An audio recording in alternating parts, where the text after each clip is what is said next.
వేసుకోవాలండి. ఇవి పులుసులో మరిగినప్పుడు ఉడికినప్పుడు చాలా టేస్ట్ ఉంటుందండి. ఇలా చీలిక చేసుకొని వేసుకుంటే చాలా టేస్ట్ ఉంటుంది. ఇందులోనికి అల్లం వెల్లుల్లి పేస్ట్ ఒక చిన్న స్పూన్ వేసేసుకొని పచ్చివాసన పోయేంత వరకు వేయించుకోవాలి.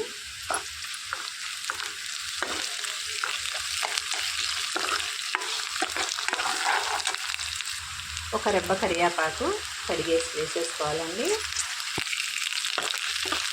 మెంతులు వేసుకోవటం వలన పులుసు అనేది మంచి వాసన వస్తుందండి. మంచి స్మెల్ వచ్చి మంచి టేస్ట్ కూడా పెరిగింది.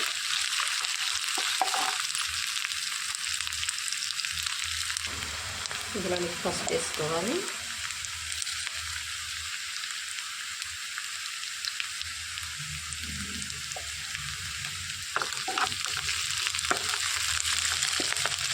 నా కంద ఉడకబెట్టుకునేటప్పుడు కూడా పసుపు వేసుకున్నాను.